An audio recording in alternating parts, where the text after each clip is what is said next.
ದೇಶದಲ್ಲಿ ಜಾರ್ಜ್ ಅನ್ನೋ ಒಬ್ಬ ರಾಜ ಇದ್ದ. ಆ ರಾಜನಿಗೆ ಒಬ್ಳೆ ಮಗಳು ಅಲೈಜಾ. ಅಲೈಜಾ ಇಲ್ಲಿವರೆಗೂ ಅರಮನೆಯಿಂದ ಹೊರಗೆ ಹೋಗಿರ್ಲಿಲ್ಲ. ಅವಳು ಯಾವಾಗ್ಲೂ ಅವಳ ಕೈಯನ್ನ ಹಿಂದಕ್ಕೆ ಕಟ್ಕೊಂಡಿರ್ತಾ ಇದ್ಲು. ಊಟ ಕೂಡ ಬೇರೆ ಯಾರೋ ಮಾಡಿಸ್ತಾ ಇದ್ರು. ಅಪ್ಪಾಜಿ, ನಾನ್ ಯಾಕೆ ಹೀಗೆ? ಬೇರೆಯವ್ರ ತರ ನಾನ್ ಯಾಕೆ ಹೊರಗೆ ಹೋಗ್ಬಾರ್ದು? ವಸ್ತುಗಳನ್ನ ಯಾಕೆ ಮುಟ್ಬಾರ್ದು ಅಪ್ಪ?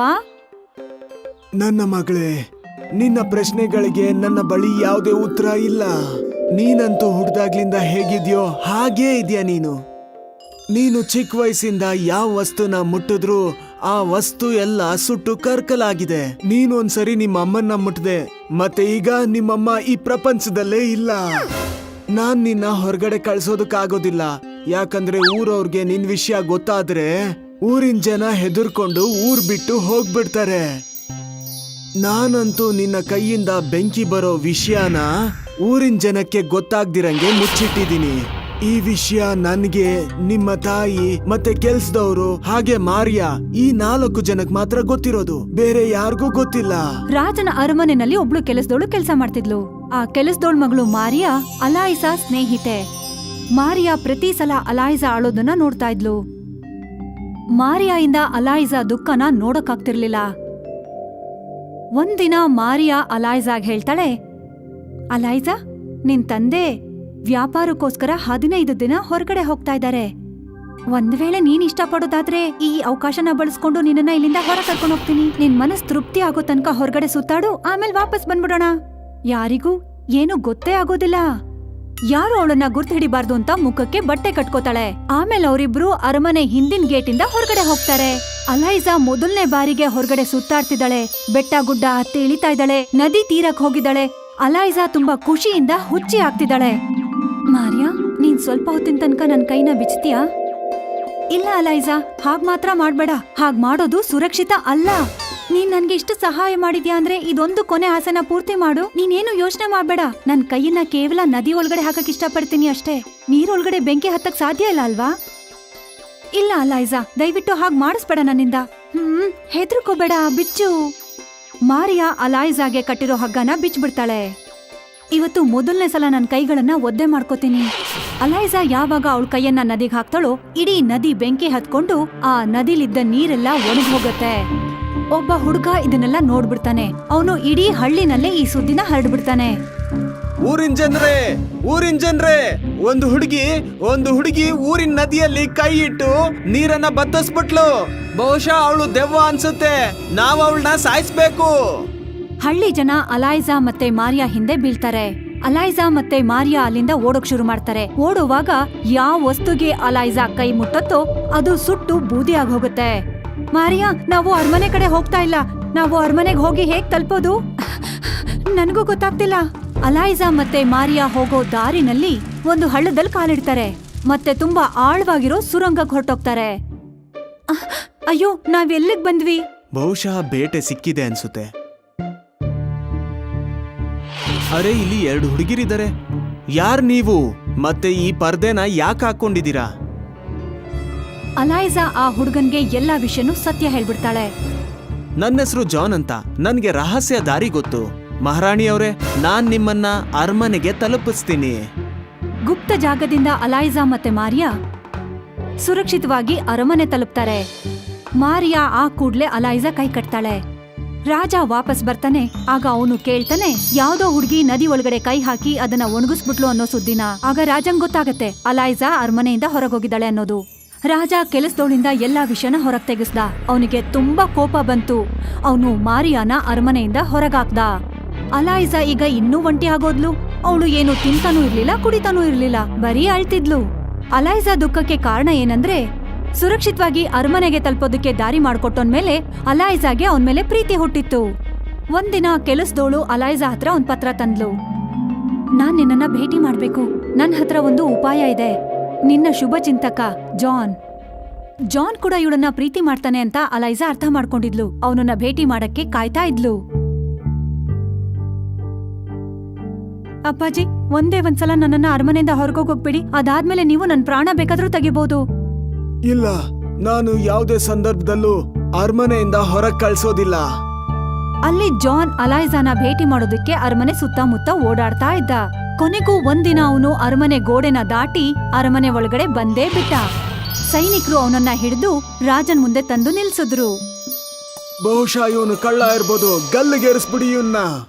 ಇಲ್ಲ, ನಾನ್ ಕಳ್ಳ ಅಲ್ಲ. ನಾನ್ ನಿಮ್ ಮಗಳನ್ನ ಪ್ರೀತಿಸ್ತಿದ್ದೀನಿ.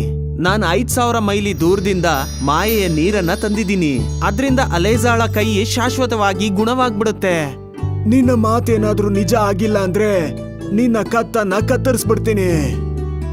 ಅಲೈಜಾನ ಅಲ್ಲಿಗೆ ಕರೆಸ್ತಾರೆ. ಅಲೈಜಾ, ನಾನ್ ಈ ವಿಚಾರವಾಗಿ ಮಾತಾಡ್ತಿದ್ದೆ. ಇದು ಮಾಯೆಯ ನೀರು. ಒಂದು ಸಾರಿ ಇದ್ರಲ್ಲಿ ಕೈ ತೊಳ್ಕೊ. ಅಲೈಜಾ ಯಾವಾಗ ಆ ಚಮತ್ಕಾರದ ನೀರಲ್ಲಿ ಕೈ ತೊಳ್ಕೋತಳು, ಅವಳ ಕೈಯಿಂದ ಬೆಂಕಿ ಬರೋದು ನಿಂತು ಹೋಗುತ್ತೆ. ನೀನು ನನ್ನ ಮಗಳಿಗೋಸ್ಕರ 5000 ಮೈಲಿ ಪ್ರಯಾಣ ಮಾಡಿದ್ಯಾ. ಅಲೈಜಾಗೆ ನಿನ್ಗಿನ್ನ ಒಳ್ಳೆ ಗಂಡ ಸಿಗೋದಕ್ಕೆ ಸಾಧ್ಯನೇ ಇಲ್ಲ. ಅಲೈಜಾ ಮತ್ತೆ ಜಾನ್ನ ಮದ್ವೆ ತುಂಬಾ ಅದ್ದೂರಿಯಾಗಿ ನಡೆಯತ್ತೆ.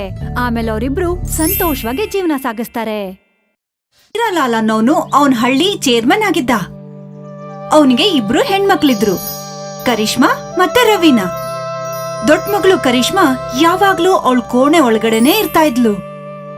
ರವೀನಾ, ನಿನ್ ದೊಡ್ಡಕ್ಕ ಏನೋ ಭೂತನ, ಯಾವಾಗ್ಲೂ ರೂಮ್ ಒಳಗಡೆನೆ ಸೇರ್ಕೊಂಡಿರ್ತಾಳೆ. ರವೀನಾನ ಹಳ್ಳಿ ಜನಗಳು ರೇಗಿಸ್ತಾ ಇರುವಾಗ ಅವಳು ಅವ್ರ ಅಪ್ಪ ಅಮ್ಮನ ಹತ್ರ ಹೋಗಿ ಹೇಳ್ತಿದ್ಲು, ಅಮ್ಮ, ಅಪ್ಪಾಜಿ, ಕರಿಷ್ಮಾ ಯಾಕೆ ನನ್ ಜೊತೆ ಆಟಾಡೋಕ್ ಬರಲ್ಲ? ನೀವ್ ಅವಳನ್ನ ಸ್ಕೂಲ್ ಕೂಡ ಕಳ್ಸಲ್ಲ.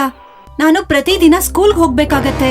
ಆದ್ರೆ ಅವಳು ಯಾಕೆ ಯಾವಾಗ್ಲೂ ರೂಮ್ ಒಳಗಡೆನೆ ಸೇರ್ಕೊಂಡಿರ್ತಾಳೆ? ಊರಿನ ಜನಗಳು ಹೇಳ್ತಾರೆ ಅವಳು ಭೂತ ಅಂತ.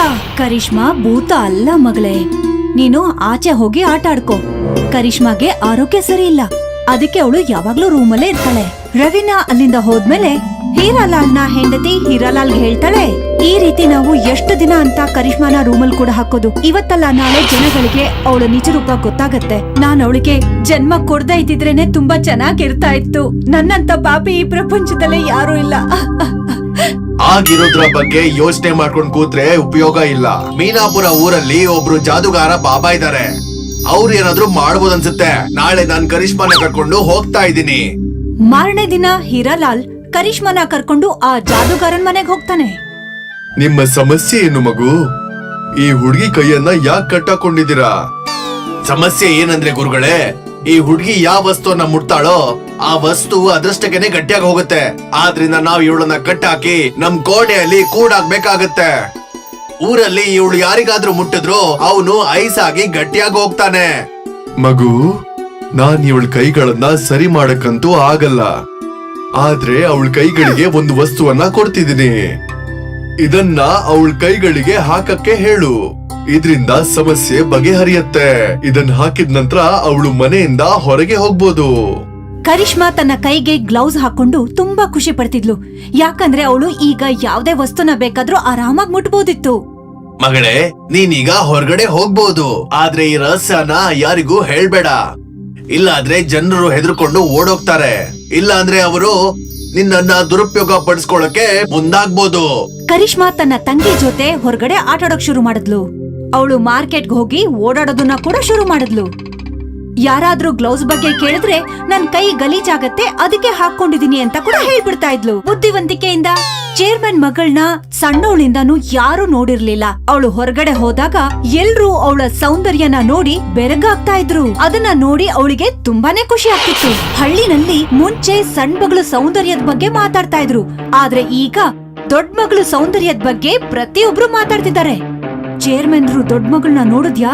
ಅವಳು ಎಷ್ಟು ಸುಂದರವಾಗಿದ್ದಾಳೆ ಅಲ್ವಾ? ಆ ಸೌಂದರ್ಯನ ನನ್ನ ಜೀವನದಲ್ಲೇ ನಾನ್ ನೋಡಿಲ್ಲ. ಅವಳ ಕೈ ಸೌಂದರ್ಯನ ಹಾಗೆ ಮೇಂಟೈನ್ ಮಾಡೋದಿಕ್ಕೆ ಕೈಗೆ ಗ್ಲೌಸ್ ಹಾಕೋತಾಳೆ. ಮೀರ್ಗೆ ಹಳ್ಳಿ ಜನ ಮಾತಾಡೋದನ್ನ ಕೇಳಿ ತುಂಬಾ ಬೇಜಾರಾಗತ್ತೆ. ಕೈ ಸೌಂದರ್ಯ ಕಾಪಾಡೋದಿಕ್ಕೆ ಗ್ಲೌಸ್ ಹಾಕೋತಾಳ? ಹೀಗೂ ಇರ್ಬೋದಲ್ವಾ? ಅವಳ ಕೈಯಲ್ಲಿ ಏನೋ ಇದೆ, ಅದಕ್ಕೆ ಅದನ್ನ ಮುಚ್ಚಿಡೋದಿಕ್ಕೆ ಗ್ಲೌಸ್ ಹಾಕೋತಾಳೆ. ನಾನ್ ಆ ಗ್ಲೌಸ್ ನ ತೆಗಿಸ್ತೀನಿ. ಭೂರಿಕಾ ಜನ್ಮದಿನ ಹತ್ರ ಇತ್ತು. ಅವಳ ಜನ್ಮದಿನನ ಆಚರಣೆ ಮಾಡ್ಕೊಳ್ಳೋದಿಕ್ಕೆ ಕರಿಷ್ಮಾ ಮನೆಗ್ ಬರ್ತಾಳೆ. ಕರಿಷ್ಮಾ, ನಾಳೆ ನನ್ ಹುಟ್ಟುಹಬ್ಬ ಇದೆ, ಪಾರ್ಟಿ ಇಟ್ಕೊಂಡಿದೀನಿ, ನೀನ್ ಬರ್ಲೇಬೇಕು. ಬರ್ತೀಯ ಅಲ್ವಾ? ನೋಡು, ಬರಲ್ಲ ಅಂತ ಹೇಳ್ಬೇಡ ಪ್ಲೀಸ್. ಸರಿ ಆಯ್ತು, ನಾನ್ ಬರ್ತೀನಿ. ರಾತ್ರಿ ಕರಿಷ್ಮಾ ಭೂರಿ ಮನೆ ಹತ್ರ ತಲುಪಿದ್ಲು. ಭೂರಿ ಕೇಕಲ್ಲಿ ಮುಂಚೆನೆ ಏನೋ ಮಿಕ್ಸ್ ಮಾಡಿದ್ಲು. ಕರಿಷ್ಮಾ ಕೇಕ್ ತಿಂದ ಕೂಡ್ಲೆ ಅಲ್ಲೇ ಮೂರ್ಛೆ ಹೋದ್ಲು. ಅವಳಿಗೆ ಪ್ರಜ್ಞೆ ಬಂದಾಗ ಅವಳು ಹಾಸಿಗೆ ಮೇಲೆ ಮಲಗಿದ್ಲು. ಮತ್ತೆ ಅವಳ ಕೈಯಲ್ಲಿ ಕೂಡ ಗ್ಲೌಸ್ ಇರ್ಲಿಲ್ಲ. ನನ್ ಗ್ಲೌಸ್ ಎಲ್ಲ ಹೋಯ್ತು. ಕರಿಷ್ಮಾ ಗ್ಲೌಸ್ ಅನ್ನ ಹುಡ್ಕೋದಿಕ್ಕೆ ರೂಮಲ್ಲಿರೋ ಅಲ್ಮಾರಿನ ತೆಗಿತಾಳೆ. ಅವಳು ಯಾವಾಗ ಆ ಅಲ್ಮಾರಿನ ಮುಟ್ತಾಳೋ ಆ ಅಲ್ಮಾರಿ ಐಸ್ ಆಗೋಗತ್ತೆ. ಅವಳು ಮನೆಯಿಂದ ಹೊರಡೋದಿಕ್ಕೆ ಬಾಗಿಲನ್ನ ಮುಟ್ತಾಳೆ. ಆ ಬಾಗ್ಲು ಕೂಡ ಐಸ್ ಆಗೋಗತ್ತೆ. ಕರಿಷ್ಮಾಗೆ ದಾರಿ ಇಲ್ದೆ ಕಿಟಕಿಯಿಂದ ಹೊರಗ್ ಬರ್ತಾಳೆ. ಒಂದ್ ವೇಳೆ ನೀನು ಇದನ್ನ ಏನಾದ್ರೂ ಹುಡುಕ್ತಾ ಇದ್ಯಾ? ಹಾ, ನಾನು ಇದನ್ನೇ ಹುಡುಕ್ತಾ ಇದ್ದೆ. ನನ್ ಗ್ಲೌಸ್ ಅನ್ನ ವಾಪಸ್ ಕೊಡು. ಖಂಡಿತ ಕೊಡಲ್ಲ. ನನ್ ಗ್ಲೌಸ್ ಅನ್ನ ವಾಪಸ್ ಕೊಡು, ಇಲ್ಲಾಂದ್ರೆ ನಾನ್ ತುಂಬಾ ಕಷ್ಟದಲ್ಲಿ ಸಿಕ್ಕಾಕೋತೀನಿ. ನಾನ್ ಕೊಡಲ್ಲ, ನೀನು ಹಾಗೆ ಮನೆಗ್ ಹೋಗು. ಕರಿಷ್ಮಾ ಗ್ಲೌಸ್ ಅನ್ನ ಇಸ್ಕೊಳ್ಳೋದಿಕ್ಕೆ ತನ್ನ ಕೈಯನ್ನ ಮುಂದೆ ಚಾಚ್ತಾಳೆ. ಬೂರಿ ತನ್ನ ಕೈಯನ್ನ ಹಿಂಭಾಗಕ್ಕಿಟ್ಕೋತಾಳೆ. ಕರಿಷ್ಮಾ ಕೈ ಬೂರಿನ ಮುಟ್ಬಿಡತ್ತೆ. ಆಗ ಬೂರಿ ಆ ಕ್ಷಣನೇ ಐಸ್ ಗೆಡ್ಡೆ ಆಗೋಗ್ತಾಳೆ. ಹಳ್ಳಿಯ ಒಂದು ಹೆಂಗ್ಸು ಇದನ್ನೆಲ್ಲ ನೋಡ್ತಿರ್ತಾಳೆ. ಕರಿಷ್ಮಾ, ನೀನ್ ಇದೇನ್ ಮಾಡ್ದೆ? ಆ ಹೆಂಗ್ಸು ಕೂಗಕ್ ಶುರು ಮಾಡ್ತಾಳೆ. ಕೇಳಿ ಕೇಳಿ ಹಳ್ಳಿ ಜನಗಳೇ, ಕರಿಷ್ಮಾ ಒಂದು ಭೂತ. ಅವಳು ಬೂರಿನ ಐಸ್ ಗೆಡ್ಡೆ ಮಾಡ್ಬಿಟ್ಲು. ಕರಿಷ್ಮಾ ಹೆದರ್ಕೊಂಡು ಅಲ್ಲಿಂದ ಓಡ್ ಹೋಗ್ತಾಳೆ. ಓಡ್ತಾ ಓಡ್ತಾ ಅವಳು ಕಾಡನ್ನ ದಾಟ್ಕೊಂಡು ಒಂದು ನದಿ ತೀರಕ್ ಬರ್ತಾಳೆ. ಅಲ್ಲಿ ಅವಳಿಗೆ ಒಬ್ಬ ಹುಡುಗ ಸಿಗ್ತಾನೆ. ನೀನ್ ನದಿ ದಾಟ್ಬೇಕಂತಿದ್ಯಾ? ನೀನ್ ಬೇಕಾದ್ರೆ ನನ್ ದೋಣಿ ಮೇಲೆ ಕೂತ್ಕೋಬಹುದು. ಸರಿ ಆಯ್ತು, ನಾನು ನಿನ್ ದೋಣಿನಲ್ಲಿ ಕೂತ್ಕೋತೀನಿ. ಆದ್ರೆ ನೀನ್ ನನ್ನಿಂದ ದೂರ ಇರು. ನನಗೆ ಒಂದು ವಿಚಿತ್ರವಾದ ಕಾಯಿಲೆ ಇದೆ. ನೀನು ಏನ್ ಕೆಲ್ಸ ಮಾಡ್ಕೊಂಡಿದ್ಯಾ? ನನ್ನ ಹೆಸರು ಬಬ್ಲು ಅಂತ. ನಾನ್ ಊರಿಂದ ಐಸ್ ತಗೊಂಡ್ ಬರ್ತೀನಿ, ಆಮೇಲೆ ಊರಲ್ಲಿ ಮಾರ್ಕೋತೀನಿ. ನಿನ್ಗೇನ್ ಕಾಯಿಲೆ ಇದೆ? ನಾನು ಯಾವ್ದೇ ವಸ್ತುನ ಮುಟ್ಟಿದ್ರೆ ಅದು ಐಸ್ ಗೆಡ್ಡೆ ಆಗೋಗತ್ತೆ. ಹೌದಾ? ಹಾಗಾದ್ರೆ ಇದಾ ವಿಷಯ. ಆದ್ರೆ ನೀನ್ ಇದನ್ನ ಒಂದು ಕಾಯಿಲೆ ಅಂತ ಅನ್ಕೋಬೇಡ. ಆ ಹುಡುಗ ಒಂದು ಬಕೆಟ್ ಅಲ್ಲಿ ನೀರ್ ತುಂಬಿಸಿ ಕರಿಷ್ಮಾಗ್ ಹೇಳ್ತಾನೆ ಆ ಬಕೆಟ್ ಅಲ್ಲಿ ಬೆರಳಿಡೋದಿಕ್ಕೆ. ಕರಿಷ್ಮಾ ಯಾವಾಗ ಆ ಬಕೆಟ್ ಒಳಗಡೆ ಕೈ ಇಡ್ತಾಳೋ ಆ ಬಕೆಟ್ ಅಲ್ಲಿರೋ ನೀರು ಐಸ್ ಗೆಡ್ಡೆ ಆಗೋಗತ್ತೆ. ನೀನ್ ಬೇಕಾದ್ರೆ ನನ್ನನ್ನ ಮದ್ವೆ ಮಾಡ್ಕೋಬಹುದು. ನೀನ್ ಇದೇ ತರ ಐಸ್ ಮಾಡ್ಕೊಡು, ನಾನು ಅದನ್ನ ಮಾರ್ಕೋತೀನಿ. ಈ ತರ ನನ್ಗೆ ತುಂಬಾ ಉಳಿತಾಯ ಆಗುತ್ತೆ. ಆದ್ರೆ ನನ್ ಕೈ ಗ್ಲೌಸು ನಮ್ಮ ಹಳ್ಳಿನಲ್ಲೇ ಉಳ್ಕೊಂಡಿದೆ. ನಮ್ಮ ಅಪ್ಪ ಅಮ್ಮ ಕೂಡ ನನ್ ಬಗ್ಗೆ ಯೋಚನೆ ಮಾಡ್ತಿರ್ತಾರೆ. ಅದ್ರ ಬಗ್ಗೆ ನೀನ್ ಚಿಂತೆ ಮಾಡ್ಬೇಡ. ನೀನ್ ನನ್ಗೆ ಒಂದು ಪತ್ರ ಬರ್ದ್ಕೊಡು, ನಾನ್ ಅದನ್ನ ನಿನ್ ತಂದೆ ತಾಯಿಗೆ ತಲುಪಿಸ್ತೀನಿ. ಆಮೇಲೆ ನಿನ್ ಬಟ್ಟೆಗಳನ್ನ ವಾಪಸ್ ತಗೊಂಡ್ ಬರ್ತೀನಿ. ಕರಿಷ್ಮಾ ಒಂದು ಪತ್ರದಲ್ಲಿ ಬರೀತಾಳೆ, ಅವಳು ನದಿ ತೀರದಲ್ಲಿರೋ ಒಂದು ಹಳ್ಳಿನಲ್ಲಿ ಸುರಕ್ಷಿತವಾಗಿದ್ದೀನಿ, ಮತ್ತೆ ಮದ್ವೆ ಕೂಡ ಮಾಡ್ಕೋತಿದ್ದೀನಿ ಅಂತ. ಬಬ್ಲು ಆ ಪತ್ರನ ತಗೊಂಡ್ ಹೋಗಿ ಅದನ್ನ ಅವ್ರ ಅಪ್ಪ ಅಮ್ಮನ ಹತ್ರ ತಲುಪಿಸ್ತಾನೆ. ಆಯ್ತು, ಒಳ್ಳೇದಾಯ್ತು. ಮಗಳು ಆರಾಮಾಗಿದ್ದಾಳಲ್ವಾ? ಬಬ್ಲು ಮತ್ತೊಂದು ಲೆಟರ್ ಅನ್ನ ತಗೊಂಡು ಕರಿಷ್ಮಾ ಹತ್ರ ವಾಪಸ್ ಬರ್ತಾನೆ. ಕರಿಷ್ಮಾ ಮತ್ತೆ ಬಬ್ಲು ಮದ್ವೆ ಮಾಡ್ಕೋತಾರೆ. ಮತ್ತೆ ಖುಷಿ ಖುಷಿಯಾಗಿ ಅವ್ರ ಜೀವನನ ಸಾಗಿಸ್ತಾರೆ.